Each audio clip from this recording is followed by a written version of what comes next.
Hello everyone and welcome back to another episode of your weekly PlayStation podcast, Talking the PS, where we round up all of your PlayStation goodness right here into an hour or so long show.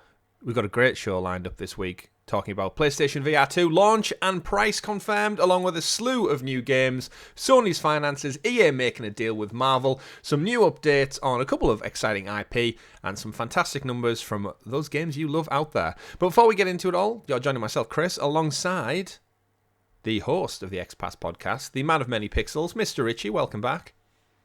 It's Ragnarok tomorrow, Chris. Damn so right, close. It's Ragnarok tomorrow. It's so close. I'm so hyped for God of War week, Richie. I can't contain it. You know me, I'm not one who actually gets like overly excited for stuff that's way in the distance, but I've started to feel that excitement coming. It's like, yes, boy, you're in for a good one. And just no like one this cares show, about Christmas. It's all about Ragnarok. It is, yeah. Ragnarok is coming. We won't even reach Christmas if Ragnarok is coming, to be fair. But yes, PlayStation news for the game.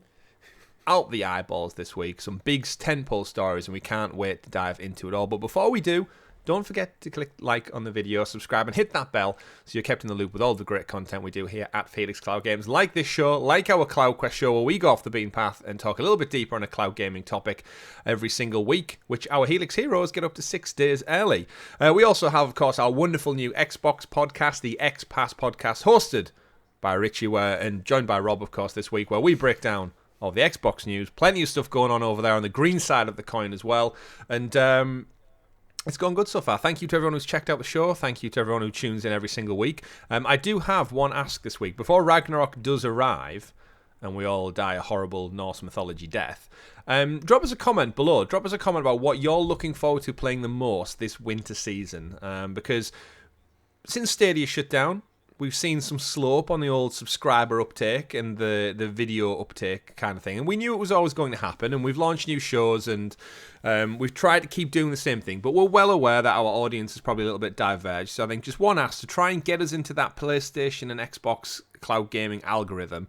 Drop a comment below. Tell us about your game. And it'll just help us out. It's the least you could possibly do. Because I know some of our videos get some interaction, some conversation going, others don't, and it's probably down to us just not asking for it as much.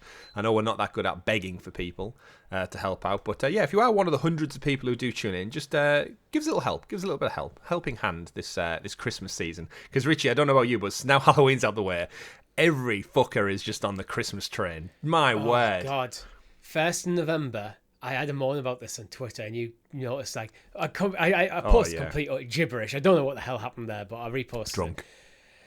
I wasn't. I was at work. It was like the first of November. Radio 1 in the UK, be ashamed, playing Christmas songs. Like I just walked up, I switched the radio off, and I put the radio in the cupboard and declared the radio was broken. It's done. So there's no other way we could possibly get music in this room now the radio has gone. But yeah, we've got stuff to do beforehand. We've got Ragnarok, as we said, alongside many other exciting games and titles to talk about. But the thing is, I actually do like Christmas. I just like it in December. Yeah, same. I don't put my decorations up until at least the 1st of December. Nor should you. I mean, people can celebrate how they want, but I think if you put them up too early, it kind of ruins the magic a little bit. That's it. It's like dilute. It's like Bilbo Baggins getting like too much like not enough butter spread over too much bread situation. And who wants a dry sandwich? Hey, who wants one. a dry sandwich? But we will be the meat in your podcast sandwich this week as we get into all the exciting news. Do join us this Thursday as well as we dive into another game over on the channel with you, the wonderful gaming community. Let us know in our Discord server what you would like to play this week. We'll jump in and play with you, the wonderful folks out there.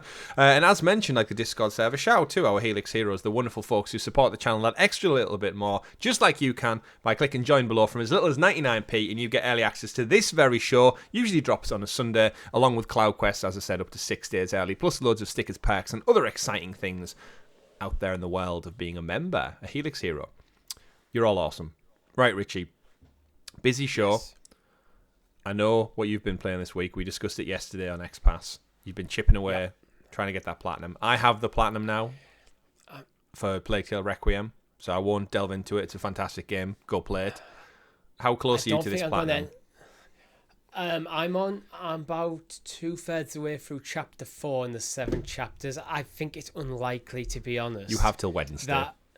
Yeah, I think it's unlikely I'll get it. because I'm playing on Nightmare difficulty. That's because there's a difficulty-based trophy. So, as you can imagine, New Game Plus Nightmare difficulty, first half of the game is an absolute doddle. You just blitz through everything. It's starting to get to the point where I have to start reworking strategy into it, which is going to slow me down.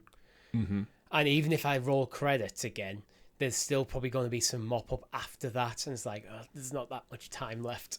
Yeah, I completely get that. I was, when I was well knowing Ragnarok was coming this coming Wednesday, chipping through Plague Tale. Thankfully, as I said, it's chapter based, so the collectibles you can go back to individual chapters and get them. So it's like on the main menu it says you've got 1 out of 2 on chapter 6. So it's like, oh great, I just have to do chapter 6, find the one I was missing, done. And it was like, I love games that do that. This isn't tonight. The game's chapter based.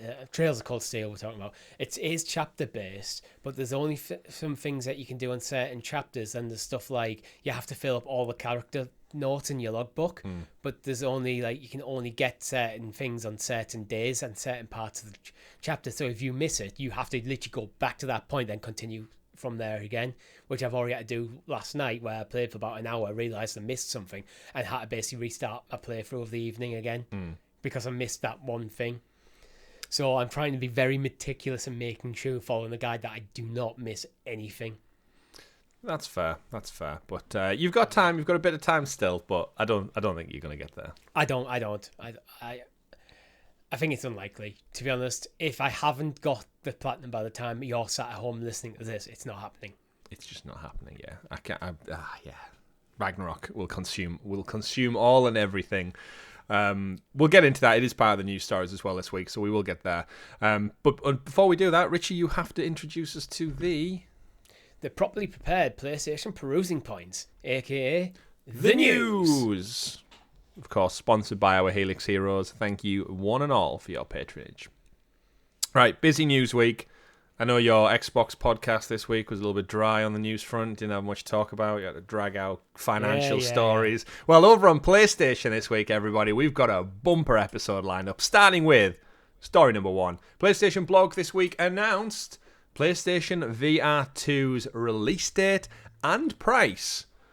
Which, as much as I just made fun of you for the lack of news, this isn't necessarily a great news story for the price in particular. Yeah, it's like, oh yeah, Xbox didn't have as much news this week compared to episode 1. PlayStation news, not great.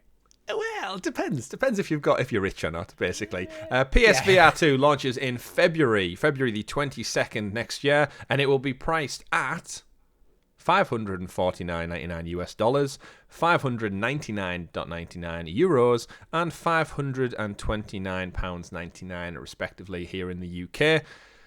It includes the PSVR 2 headset, the PSVR 2 Sense controllers, and some stereo headphones just to sweeten the deal. If you wish to take on the bundle and actually have a game to play, which most people will surely have to buy, the PSVR 2 Horizon Call of the Mountain bundle is clocking in at, I'll just round them up, $600, €650, and 570 Great British pounds. Richie, we've got our date. Surprisingly, it's after the Christmas rush. But we've got our price, and I think that's what most people and us today are certainly going to focus on. This thing costs more than a PlayStation 5. Where does that sit with you? I mean, I just want to let that statement sit for a bit. Do you want me to repeat it? Repeat it, and we'll just let it have a bit of silence after. PlayStation VR 2 costs more than a PlayStation 5. Do we need to discuss more? I mean, for the sake of an hour-long podcast, I guess we should have to get into it. It's ridiculous. And again, it just... It's a peripheral. And yes, VR, I think generally VR is awesome. There's some great experiences there.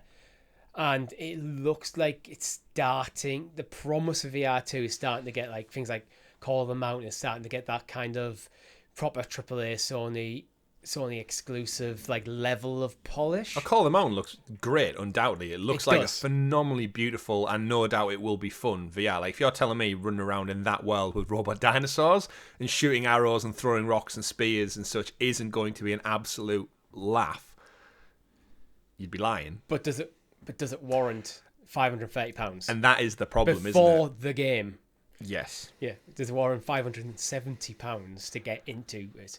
Bear in mind, PSV VR1 titles are not forwards compatible. Yep. So you're missing there's no back catalogue library to take on here.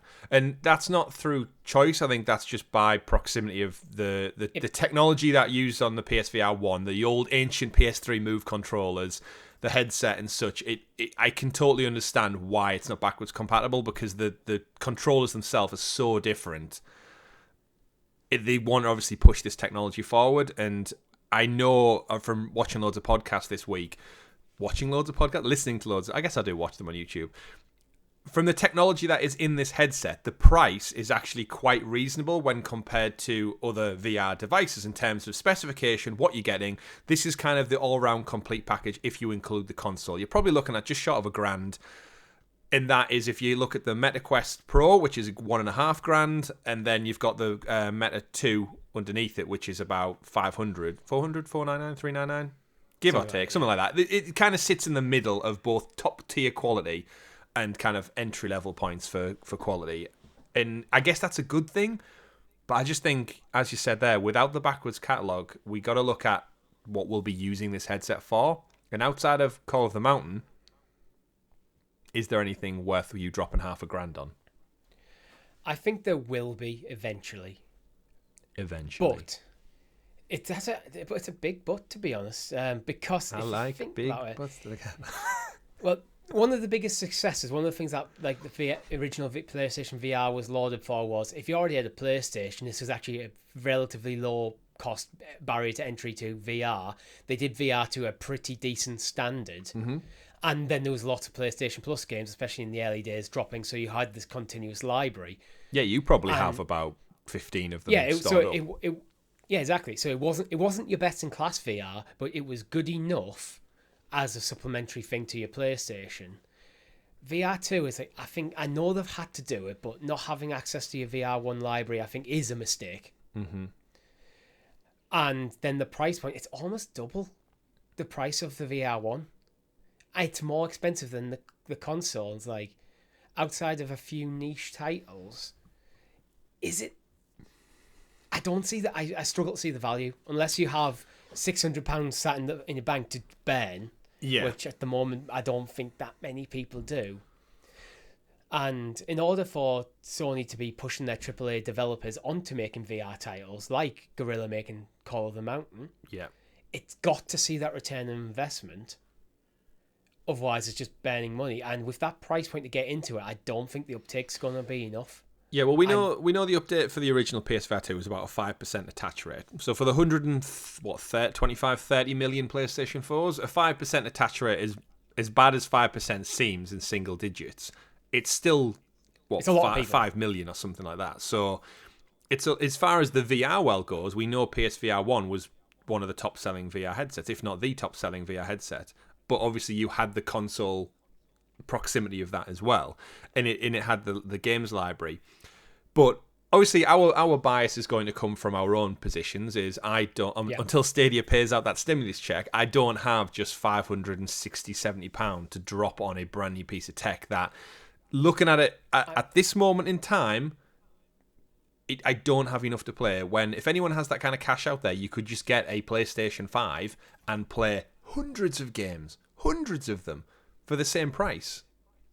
So the ecosystem just isn't big enough. And this is kind of, ironically enough, back to our Stadia days, Richie, this is the kind of the chicken and the egg scenario where the games library isn't there to support the product. So then people don't buy the product because the games library isn't there. How do you convince developers to spend millions of dollars and their time and investment to make a game exclusively for VR when the user base is probably going to be short of 1-2 million in the first year? The cycle repeats.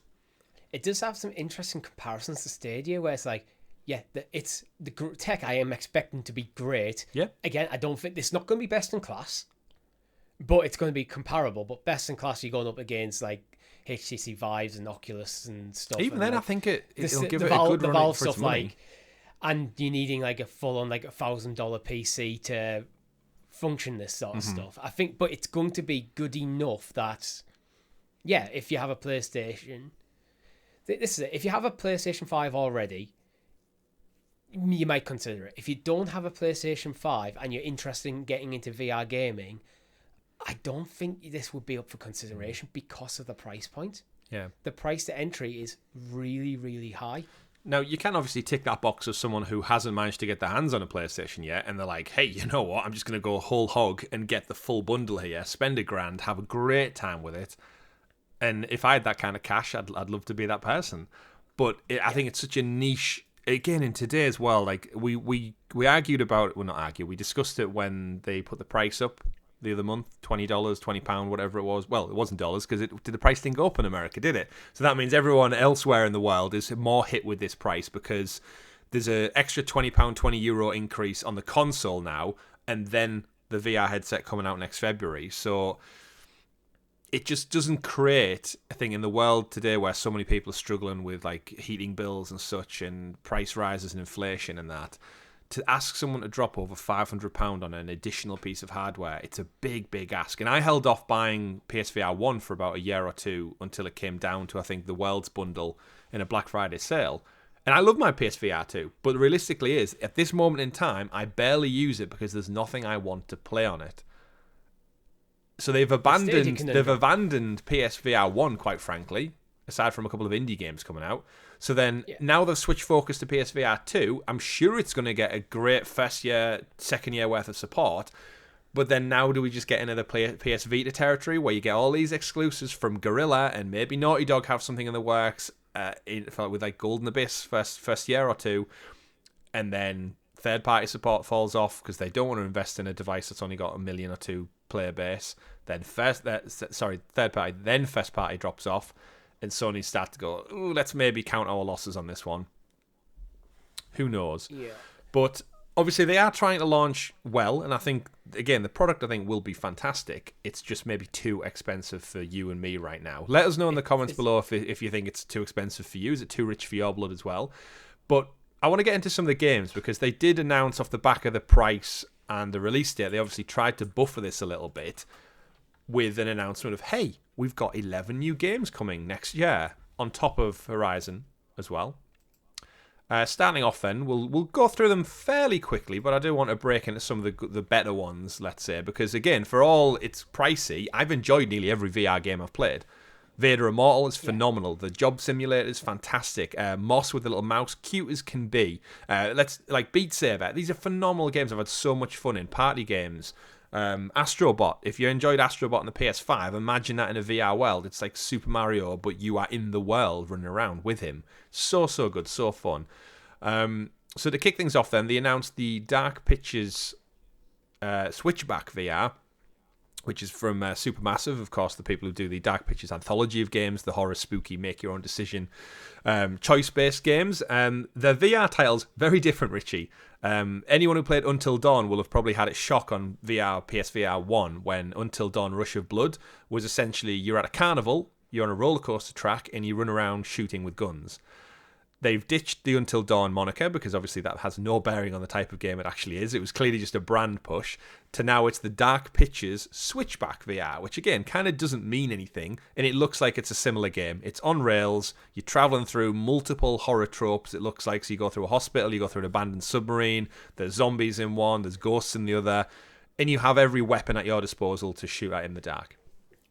Yeah, I like how when you say it's on rails, it is literally on rails. It is literally a roller coaster going through these horror tropes, and that was the joy of the first one. It was kind of like a carnival owner sent you on the ride, and you shot at stuff as it flew towards you. Super scary, made me jump out my skin loads of times. Had fun with it, but this is the first game they've announced from again Supermassive, so they know what they're doing. The game will be great.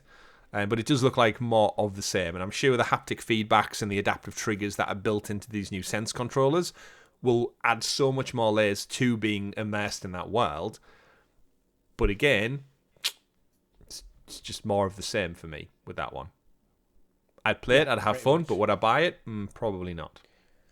I think there's going to be a theme throughout this where it's kind of everything we're about to talk about, I think looks actually genuinely fun to play. Mm-hmm. But I look at, going back to the last story, I look at that price point and go, is it does that amount of fun warrant that sort of money? And I think for me the answer is no still. But yeah, obviously we don't know how long a Horizon game is, but I imagine if you're going to buy the bundle with Horizon, let's face it, you're not buying a VR2 and you're not getting Horizon. Like, it's the tentpole, best looking, best playing game that's probably going to be out for the console platform add-on peripheral. Yeah, but realistically, do you want that game to be a 100-hour experience? Do you even want it to be like a 40-hour experience when you're in VR and you're messing on with the headset and getting hot and sweaty all the time? Yeah, I don't think you could live that long in VR. Yeah, you want... Without going crazy. I think it is one of the limitations of VR. You probably want your experiences to be a bit more condensed, to have the quality of a AAA, but maybe not the duration. Absolutely. And I guess that one on rails, you can play it for like half an hour here and half an hour there, because it takes you through like an area. You complete the area. On the original one, you got a score at the end of it, like a carnival score. And then you moved on to a different area. So if it's similar, again, it's one of the probably more drop-in, drop-out titles out there. More arcadey in some ways. Yeah, I mean, VR by nature probably does lend itself to arcade. You're locking yourself in a dark box for 10 to 15 minutes with some kind of peripheral, like a shooter or a trigger system. Probably max an hour or two of absolute immersion, and then you want out. Yeah, and again, actually, an arcade comparison is quite good, because in a lot of arcade games, you don't really have autonomy over the controls either. In most VR games, they kind of take you from area to area, whether that be on rails, like the old Jurassic Park games or something, or Dawn of the Dead, House of the Dead, where it drags you to an area, and all you do is stand and shoot.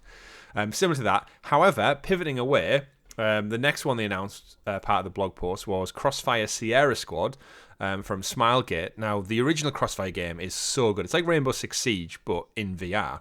And it was the first shooter that I've played where you have autonomy to move around in any direction. You're not kind of pointing to an area and it brings up like a little glowy spot and you press a button and you teleport. You get teleported to the area. This is full on.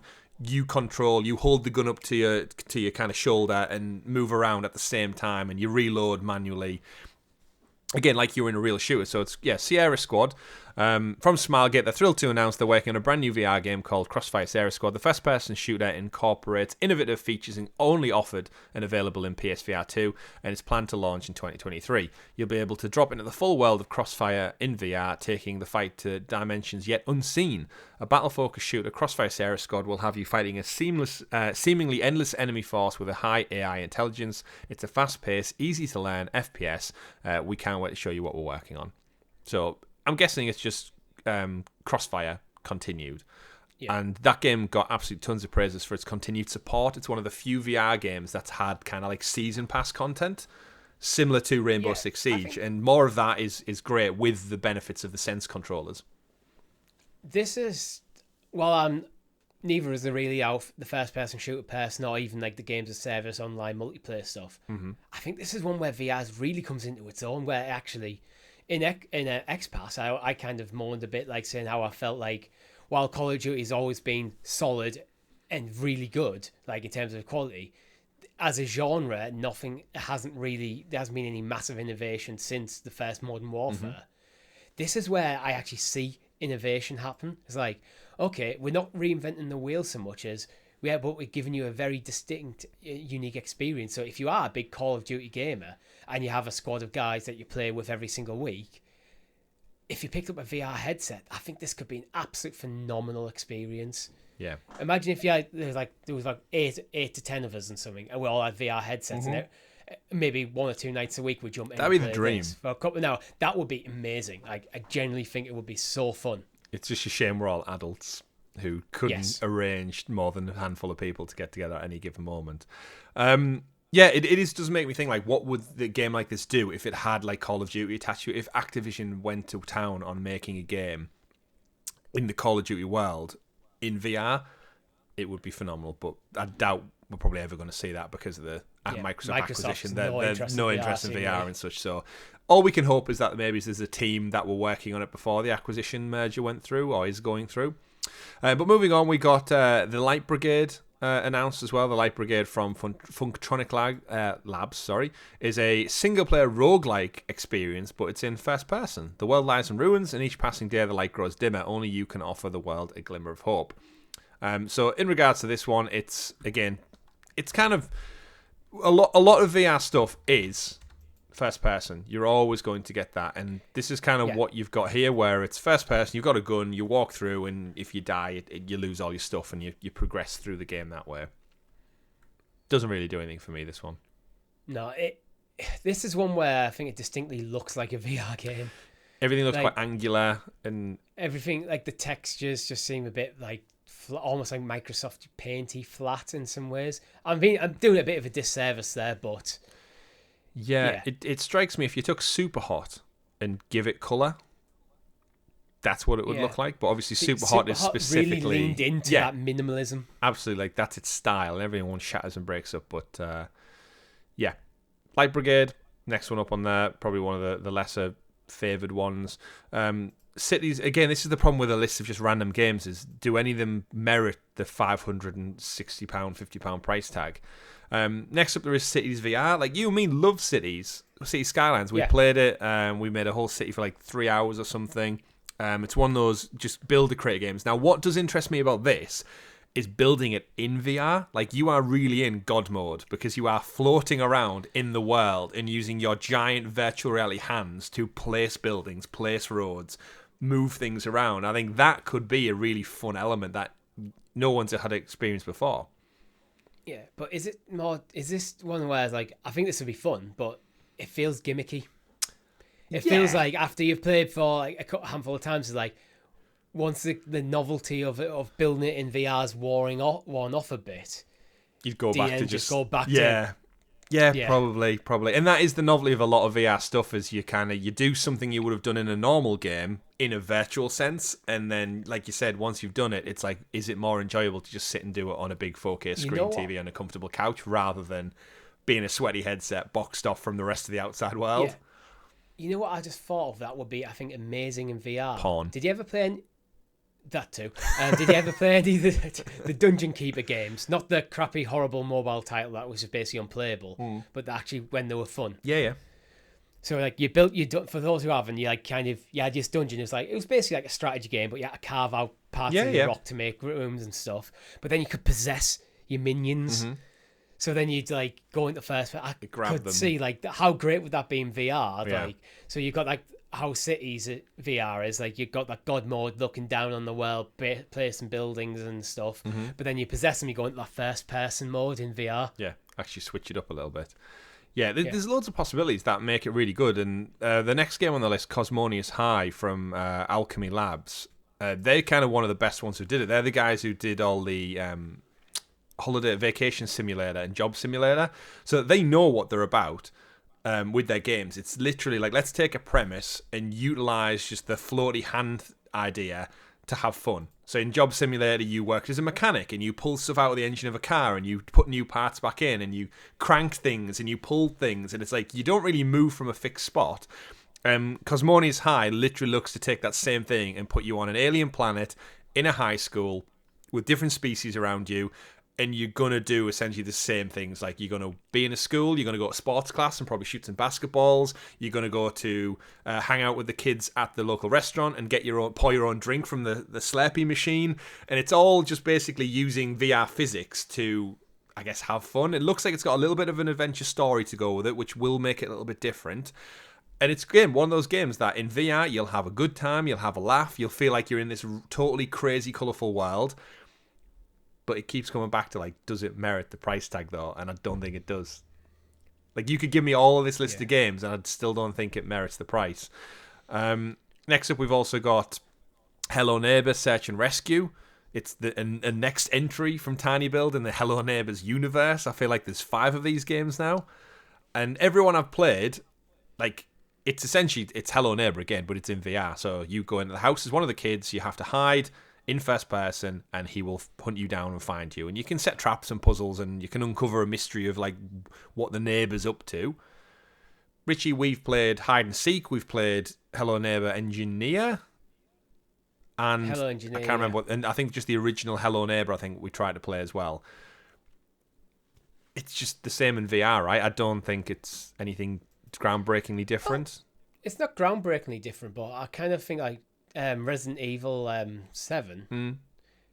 how that kind of like, yeah, that game was first person, but in VR kind of added another layer to the experience that really worked because it had that extra level of immersion. Yeah. Really made the horror pop out in a way that, like, yeah, sometimes if you just sat there with the lights on, with the controller in your hand and music playing and lots of things to distract you from the game being scary. Yeah, absolutely. When this neighbor guy jumps out at you, I'm sure it's going to be infinitely scarier in VR. Yeah, that's it. That's what I was getting at. I think this being in VR, I think, will elevate the experience. Mm-hmm. But is it enough? Is it enough? I'm very skeptical with VR at the moment. Like, yeah, if it sounds like we're negative, I think it's just that it would be totally different if the price point was a lot lower, because then it's like, okay, because then you've got that wiggle room of if it costs, say, 300 to 350, 399 at a push for the headset and all the gear, then you've got that extra cash flow to maybe spend on games. But I'm looking at it like, if I bought this VR headset, I'd probably only have the surplus cash for probably Horizon, and that's about it initially. And then am I just going to not use my headset for the next 2 or 3 months while we wait for more announcements? Yeah, I think one of the reasons I've just thought of, like, probably the biggest reason for my skepticism is just time more than anything. It's like, yeah, there's that price barrier to entry, but then there's also loads of games I just don't get round to for time reasons. Yeah. So do I want to spend £500-600 pounds to just add to that list when none of the games really go out to me? Like how excited I am to play God of War. Mm-hmm. There's nothing in the VR space that's even coming close to that, like, level of, like, I need to play this. Yeah. There's a lot of stuff like, this would be fun to play, but it doesn't have that killer app yet. Yeah, that Call killer of the app. Mountain could be it, but I could also just play Horizon Forbidden West or Horizon Zero Dawn and get probably a similar experience. Most likely. Anyway. Most likely, yeah. The next one up, they've got Jurassic World Aftermath, which looks like it's, again, from Coatsink. It was on the MetaQuest originally. They bundled it together in a collection. So it looks like with this particular game, you take on different stories within the world of Jurassic World, Jurassic Park combination. These ones were tied into the movie somewhat as well, and it's got a very Telltale art style, actually, like a cel-shaded look. Again, this is probably the better of the few. I think if you're a Jurassic Park fan, if you're a fan of dinosaurs, being in this world and having to kind of navigate your way from room to room while there's velociraptors hanging about, and you've got to just work your way through some puzzle-solving mechanics, it does look generally good. And actually, I think the art style applies itself really, really well to VR. And this is probably one that I would actually look at checking out if I had a VR headset capable of playing it. I'm a big Jurassic Park fan. This do anything for you, this one? Or what do you think about the art style in VR in particular? I like the art style. To be honest, cel-shaded art styles are kind of nice in some ways, and they have that kind of staying power where sometimes realistic graphics. Mm-hmm. Well, if you think back to, like, say, the PS2, you know, the graphics are, oh my god, they're so realistic. Then a couple of years later, you look and go, oh god, that's like a potato. Yeah. This one does have Jeff Goldblum voice acting in it as well, so just saying, you've got that as well. This could be cool. There it is. Yeah. Moving on then, we will get through this list. I know there's a lot of them, everybody. We've got Pistol Whip VR, which again, this one looks super fun. On rail, well, no, I guess it is on rails, but there's no actual physical rails this time. This is the award-winning physical action rhythm game, where basically take Beat Saber and Super Hot and combine them together, and this is what you get. You get Pistol Whip. Every weapon has its own feedback for firing, reloading. The adaptive triggers are obviously going to add a whole new layer to that. And essentially, you run through a particular area, and everyone you kill and shoot has kind of like a beat to the music to go along with it. So you're constantly moving, you're constantly pushing forward, Richie, with the beat of the tune. And super bright, super vibrant, not super hot, though, although it looks very, very inspired by that. This is one that I think you could, if it has different songs and tracks per chapter or per level, this could be one you would jump into for like a good like half an hour at a time and just like crank out a song, crank out a mission and just have a blast with it. They've clearly, like, the devs of this, are they the same devs as Super Hot? Because it looks like I don't think so. It looks like you've taken Super Hot and then, like, okay, what would be the natural evolution of Super Hot be? Rather than just do more Super Hot. Yeah. Well, Super Hot was like the world stopped, time basically froze until you moved, so it's like that. But then if you're having that rhythm component, gives that it's less strategy, more like time based. But yeah, absolutely. Next up, there's Zenith: The Last City, which for me is probably the most generic looking game of all these ones, unfortunately. It looks like you're getting there and you're in a team constantly pushing. That doesn't even say that word. It doesn't even have a description in the blog. It just says about the graphics and stuff of the game. I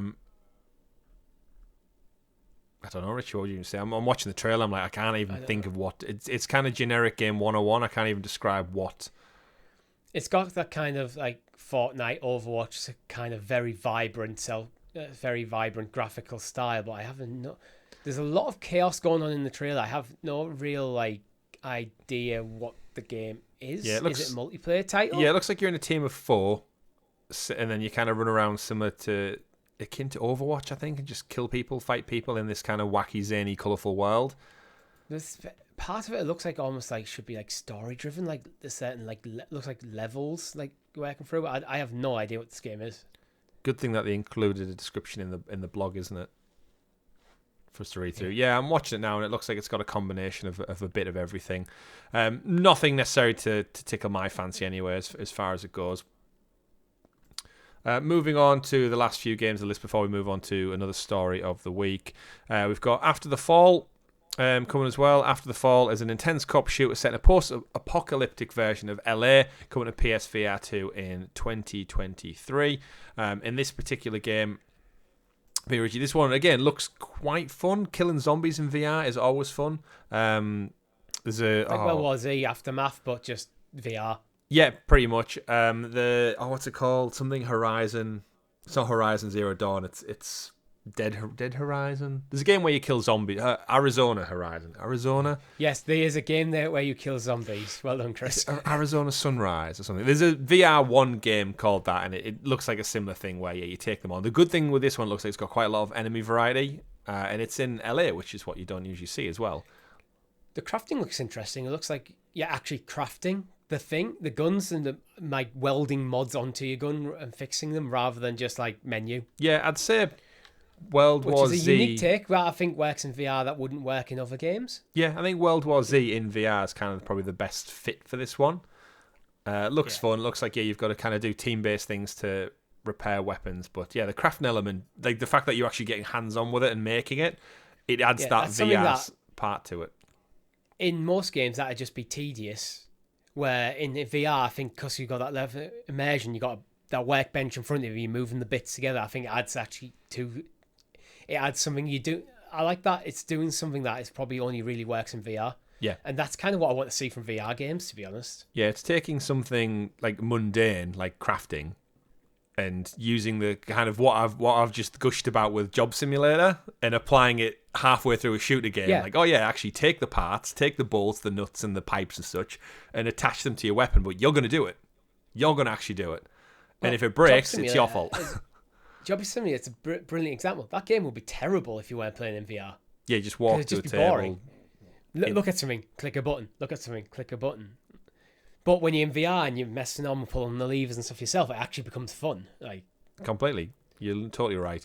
And then the last one that we want to get onto in this list of VR games before we kind of round up the VR block of the chunk of this show is Tentacular.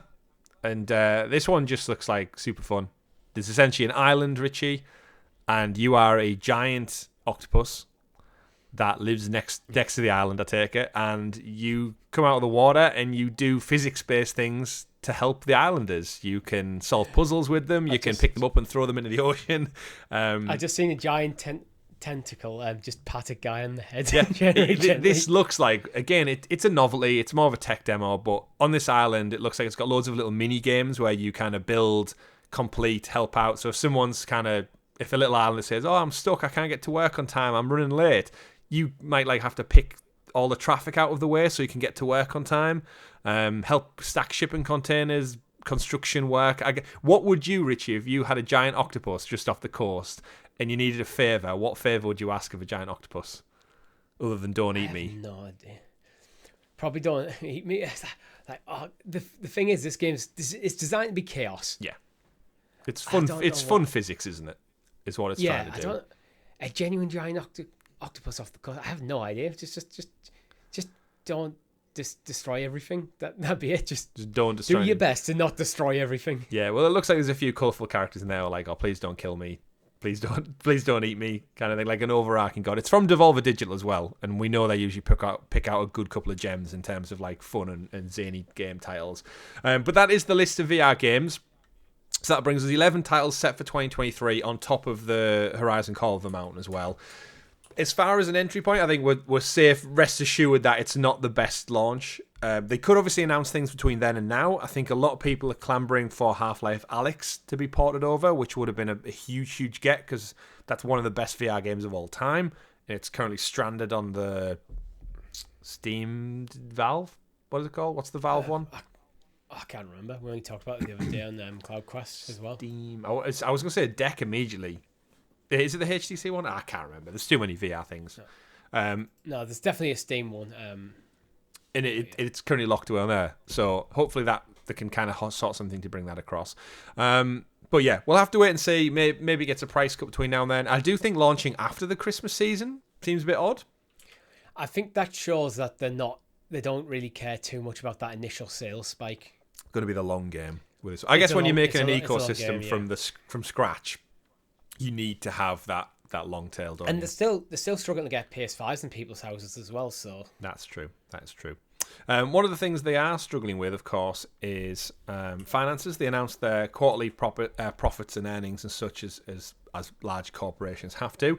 And it appears that the PlayStation Plus subscriptions have taken a dip since their reinvigoration lineup back in the summer, including obviously the different 3 tiers. You've got Essentials, Extra, and Premium. And although subscribers seem to be down in that quarter, it does appear that revenue is up. So it's kind of like, it sucks that you've got less subscribers on PlayStation Plus, but you're making more money. So I guess that points towards more people moving to Premium in the initial uptake. Yeah, well, probably not Premium. Whatever the mid-tier's called, that's why I think most people will be landing. Because Extra, based on my own experience of PlayStation Plus Premium so far, and how much they seem to... The biggest advantage should be the cloud stuff for Premium. Mm-hmm. They don't seem to care about cloud. Never in the blog has they ever mentioned of any cloud stuff. And you're lucky if you get a new title come to the cloud, and even if you do, you don't know it's coming. So I think Extra is probably the sweet spot for PlayStation VR. So you've turned your PlayStation Plus, you've turned your standard PlayStation Plus subscriber into the Extra subscribers where there's a bit more value. Which is what you want as a business. You want your most committed customers to paying the most, because they're the people who are like die hard. I'm in regardless of what you give me because I'm a PlayStation fan through and through. But the fallen number of subscribers is a worrying trend. Yes, obviously there's loads of factors to come into that as well. You've got like everyone who picked it up because of COVID. Their kind of 1 year tier has kind of ran its course, and they don't keep gaming as much. Financial matters, people getting subscription fatigue, people who've jumped ship to Xbox is always one of the factors as well. I think, Game Pass is definitely going to be a contributing factor, but I think to be honest, I think PlayStation Plus has been kind of lackluster in terms of what games have been coming. Yeah. I can't recall. Apart Stray was might be the only PlayStation Plus title I've played this year. Yeah, probably the same. And we're both premium subscribers, so we're those idiots who obviously we do it for the podcast as well in case we need to do any cloud gaming based stuff. But yeah, they did also confirm in the finances that Sony's also sold 25 million PS5s in total as of this quarter. So that's a decent return as well. 3.3 million PS consoles sold between July and September 30th, which is the same number it sold in the same quarter of the previous year. So it sold 62.5 million physical copies of games, which is a reduction of almost 20%. So that digital switchover seems to be continuing. And obviously, 25 million, no mean feat to shrug at when you think about all the console and chip shortage constraints they've had since launch. It's a surprisingly successful number, all things considered, between a pandemic and stock shortages to still ship out 25 million. It's a decent return. Yeah, I think Sony is still struggling against like getting consoles on the market rather than not finding people to buy them. Yeah. Absolutely. But we'll obviously find more about finances as the future, as we head into the Christmas season and more people are playing. But let's move back to the video games, Richie. One game in particular that I really want to focus on is, as it is God of War week, reviews. We made you wait. You made me wait, yeah. Reviews. God of War Ragnarok, my word. Game of the year contender. I think this is why I'm getting so hyped and excited at the start of the show, because I was interested in it. I've actually been quite radio silent on what's in the game, other than kind of known spoilers for no one's played the first one. We know Thor's going to be in it. It's probably one of the main antagonists, I guess. We know Zeus has got to be kicking... Oh, not Zeus, sorry. Odin must be kicking around somewhere. But looking at these reviews, Richie, IGN, 10 out of 10. Gaming Trend, 100 out of 100. Gamer Rant, 5 out of 5. Push Square, 10 out of 10. PS Universe, 10 out of 10. Gameblog, 10 out of 10. EGM, 5 out of 5. VCG, 5 out of 5. Press Start, 10 out of 10. Easy Allies, GameSpot, 9 out of 9. Digital Trends, 4 out of 5. Metacritic and OpenCritic currently sitting at 95 and 94. This game is shit hot, and the more I've been watching preview stuff and review stuff and spoiler-free stuff, the fact that on Wednesday I get to sit down and play, like, because we both know God of War 2018 was like amazing, like one of the best games of all time, undoubtedly. The fact that the sequel is getting this much hype from pretty much every outlet, because I was a bit skeptical of it just being more of the same, which I think it is to some degree. But if it was more of the same, I would have been perfectly content about it, because more of one of the greatest games of all time is not a bad thing. More cookies, but if you like cookies, there's more cookies. I've read, some of the reviews I've read, where it seems to be somehow they found a way to from what I've read, they've elevated on it. Yeah, they've elevated the last God of War. It's like, this is where my excitement's coming from. It's like, how you've made the best game of all time, but better. Yeah, I was like, yes, please, yes, I will have that. Yeah. And I think because we've both got quite free slates now with video games, I'm not panicking to kind of rush something necessarily. I'm just Wednesday, the disc will come through my door. I'll plug it in, wait for an 80 gig download file on my PS5, and then I'll be like, yes, here we go. I'll say to the wife, I'm not free Wednesday night. I am playing God of War for between now and probably the weekend. I'll see you next week. I'm going to Ragnarok, baby. Awesome. It's just another huge tentpole for what a year for PS5. Like, again, to kickstart the year with Horizon, which is another phenomenal game, and yet it was so good, and yet I don't think it's going to be in the game of the year conversation at all. Just by proxy of how good this seems to be, and obviously Elden Ring as well.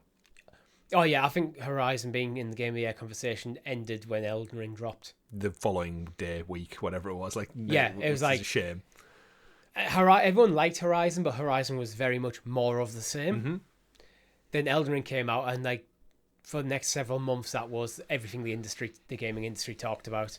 Yeah, it's for me, game of the year is going to be God of War. It's the only thing that realistically has a chance of knocking Elden Ring. It's Elden Ring's to lose, basically. Yeah, I agree. And that's having not played Elden Ring. So exciting times. Cannot wait for it.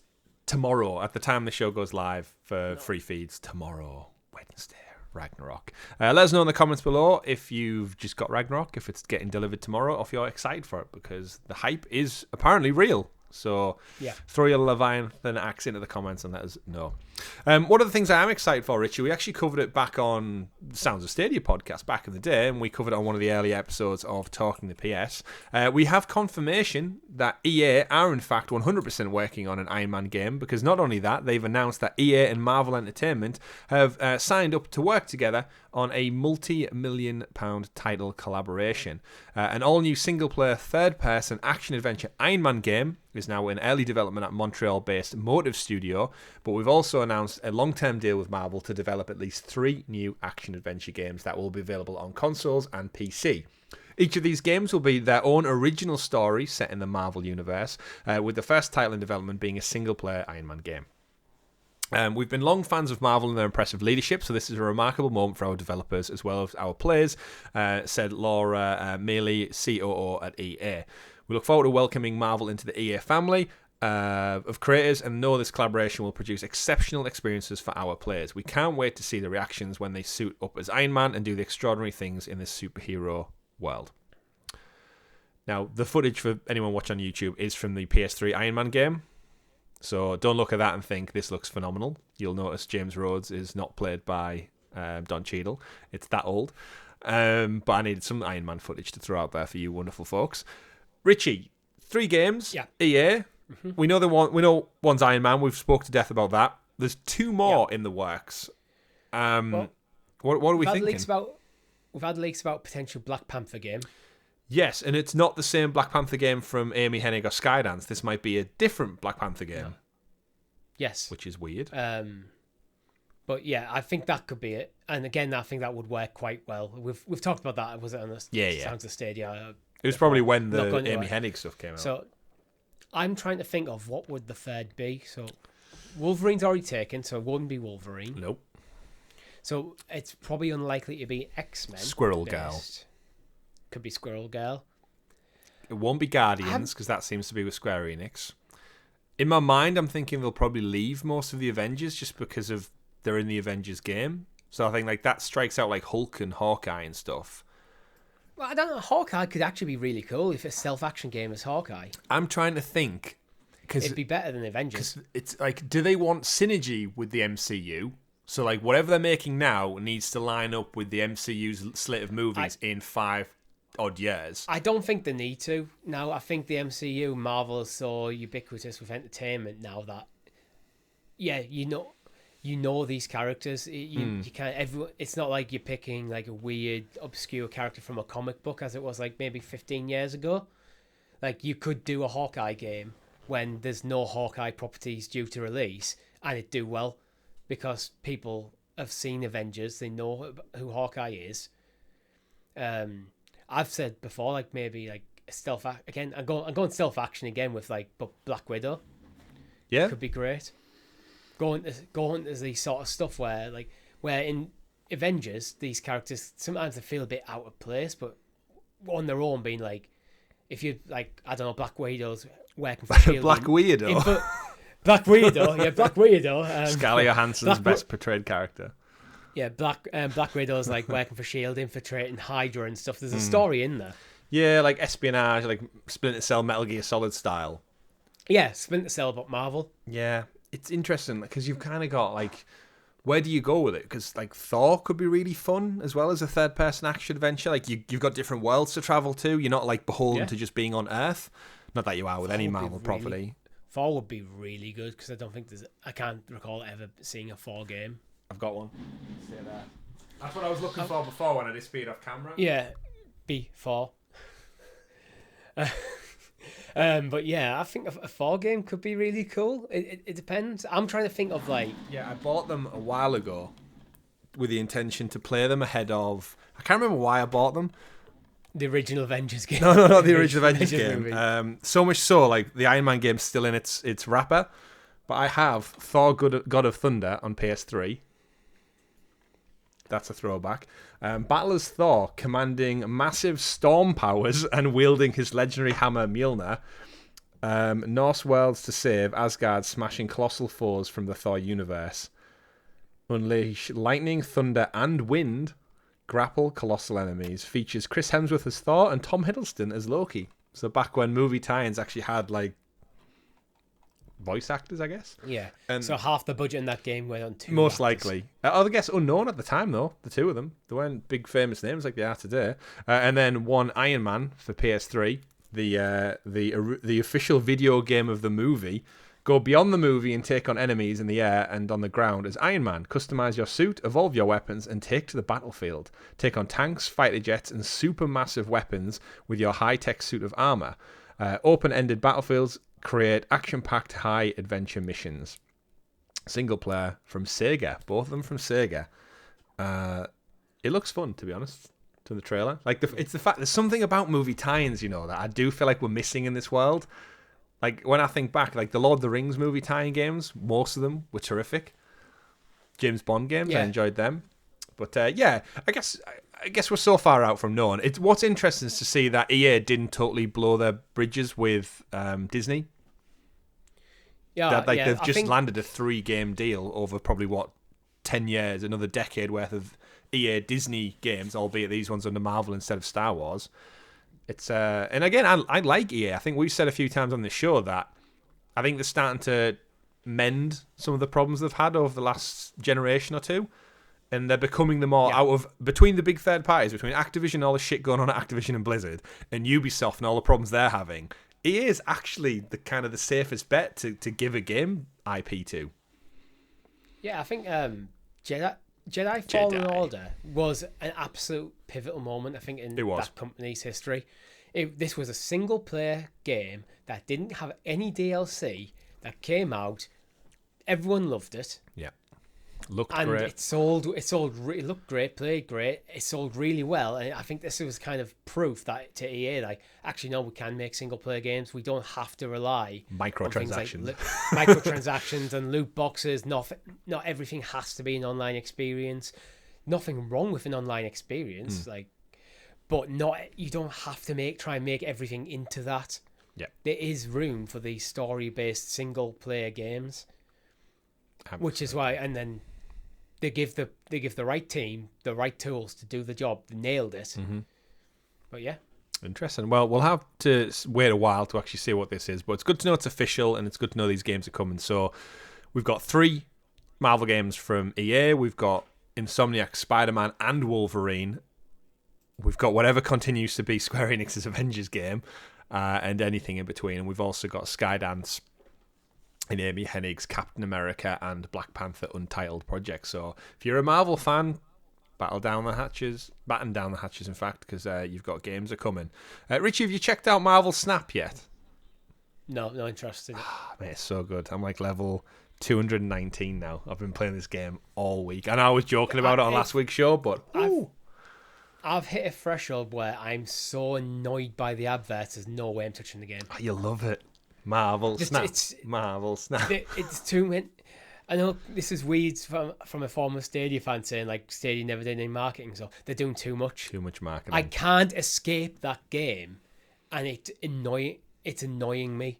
Let me know in the comments below if you think Richie should play Marvel Snap.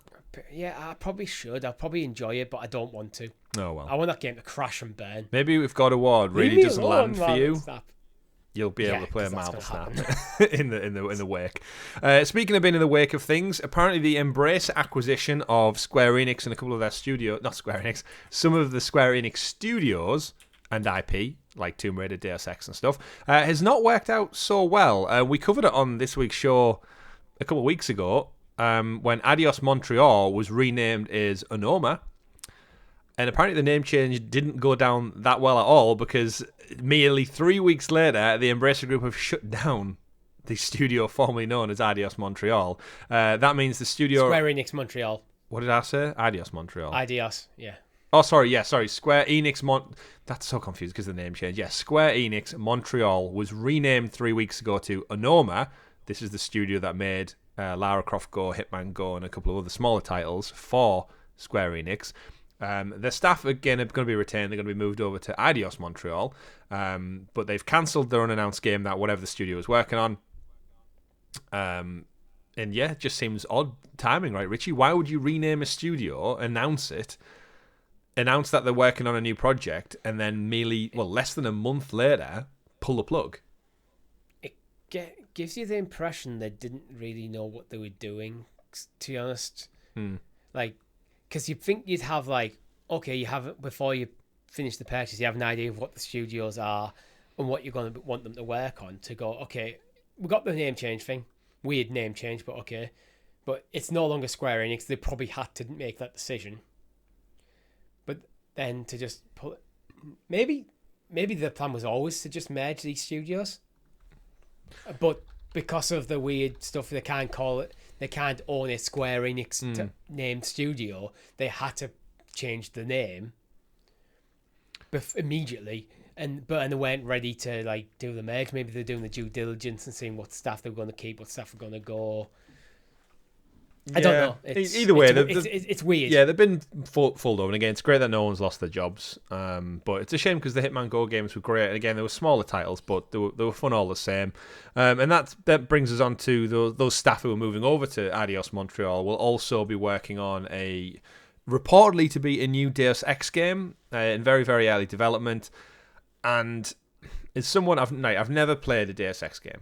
I'm going to say that now. I've never played a Deus Ex game. I've seen them. they've never really caught my eye, and quite frankly, looking at the sales reports, they don't really sell that well either. I think it's almost like a cult classic following. And apparently they're working on a new game, and this is after they worked on the Guardians of the Galaxy title that came out last Christmas. I would rather see another Guardians sequel, because I had a great time with that game last year, than working on yet another entry in a franchise that I don't think is long for this world. Like, I just don't think enough people care about Deus Ex. I've never heard in our friend circle, who are all gamers to different degrees, ever talk about Deus Ex being like, oh, it's one of the best games of all time. Like, it's such a good world and environment. Like, no disrespect to it, but from an outsider perspective, like, what's your take on Deus Ex? I tried to play a bit of Mankind Divided, but it didn't. It just didn't click. It's like I think it is a niche game, but in the sense that it always has a cult following. It's not mass market, but that's where like Embracer can actually, I think, can do some good. And like, if they're not expecting to sell like millions and millions and millions and millions of copies, they can make these kind of more niche games. Yeah, it just sucks that. I mean, for all we know, Marvel have said, like, after the Guardians maybe didn't hit the numbers that they wanted, they were like, okay, you're not going to work on a sequel, like, forget it. And then this has led them to go like, okay, well, what IP do we own? And Embracer being the new owners, they might just be like, well, you've got Deus Ex, do a Deus Ex follow-up, I guess, maybe. Kind of like Saints Row this year. Like, did Saints Row really need that game that came out in August? Because it doesn't seem to have done the franchise any favours. So will another entry in this? But again, I think this is where Embracer are working. They're in that world of low budget, less return on investment. Less revenue and return on investment.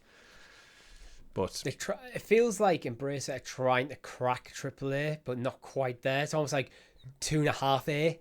Yeah, because we know Square Enix Montreal, or formerly Square Enix Montreal, Crystal Dynamics now, they are working on a new Tomb Raider game. So these guys are working on a new Deus Ex game. And it's like, oh, just Embracer, don't ruin it, because this is two phenomenal studios who made the Tomb Raider reboot trilogy and Guardians of the Galaxy, and you're making them work on older IP just because you own it. And I feel like just because you have it doesn't mean you need to mess around with it. This could have been a new... Let's just remember, Richie, this could have been a new Gecko game. Could have been. Save the Gecko. Moving on though, we'll have to wait ages to find out what the hell they're working on, because it's only been recently. You won't have to wait too long to play the aforementioned Jedi Survivor, because it looks to be launching in March. Jedi Survivor, of course, Richie, cannot wait for it. I think what I love is the fact that I get God of War this week, then I get to enjoy Christmas, open my presents, eat my turkey, all that kind of stuff, and then at the turn of the year we get Jedi Survivor in March, and then Forspoken in the back end of January. So like that's like 3 really good looking AAA games in the space of 4 months. That's awesome. But speaking to the investors as part of a financial briefing last night, EA said that it has a major IP due to arrive before 31st of March next year.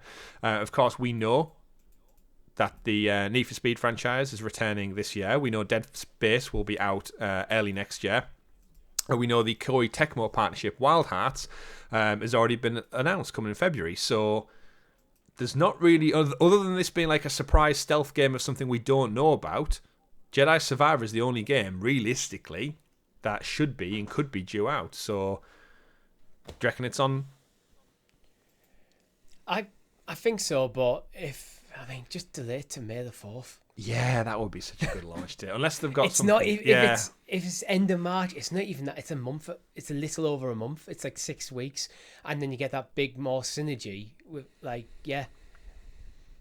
and also gives a bit more breathing room for a few other games, because the start of the year is stacked. Yes, it absolutely is. But I can't wait to play more of this. Like every May the 4th, we play Jedi Fallen Order together. Don't know how I'm going to continue that once Stadia goes. I'm going to have to start a whole new save file again. But maybe we start Jedi Survivor. I mean, I'm going to play it when it launches. Advice and delay the game. I mean, if they delay your game to that day, yes, we'll play that on May the 4th. However, Richie, what I'm really wanting to do is we could play Star Wars Battlefront, because it's on Game Pass. We could do. Yeah. I haven't played Star Wars Battlefront in ages, but I think you, me, Rob, and the community in like a 20-person battle on Coruscant will do it. once you get past the bullshit, Star Wars Battlefront's a really fun game. It is. I don't even know if it's got that much bullshit now though, because of all the patches and updates. It's probably... They got rid of the star cards, which I hate. It was pay to win, but nonsense, and it's just yeah. We know. It's around for another day. That you've done many, many a times. Every time I bring it up, it's like, right, star cards. I hate where that. you are. So bad. They ruined the game. Like they did. Yeah. But either way, next up, as we round up the show, just a couple of little stories this week. We mentioned it on last week's show, Richie.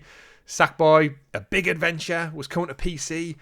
Everyone was excited. We criticised Uncharted 4 for its lack of marketing. Not Uncharted 4, sorry, Uncharted 4 and Lost Legacy, the Thieves Legacy collection, for its concurrent users last week. And we anticipated, me specifically, that Sackboy was not going to set the world on fire. So if you recall, God of War on Steam, 73,000, I'll just round up, 73,500 subscribers, concurrent players at its peak. Spider-Man, 66,500. Horizon Zero Dawn, 56,500. Days Gone, 27,500. Obviously Uncharted last week, clocking in at just short of 11.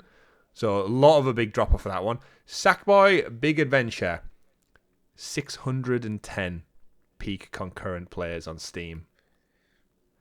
That's rough. It's less than 1,000 people. And I guess we anticipate, we said it's an older game. It's more of a family-friendly game, which I don't know about you, but I don't expect families to huddle around a PC to play Sackboy.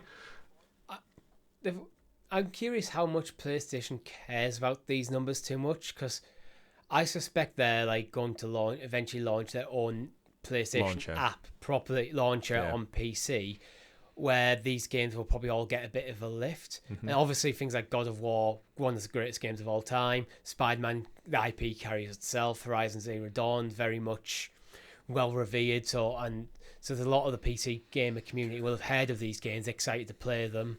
Less so games, Days Gone. Uncharted is a bit of an older franchise now, so I imagine there's a lot of people who've already played it or don't feel the pressing need to go out immediately. But I think that'll do. Uncharted, I think, will do good numbers in the long term. Mm-hmm.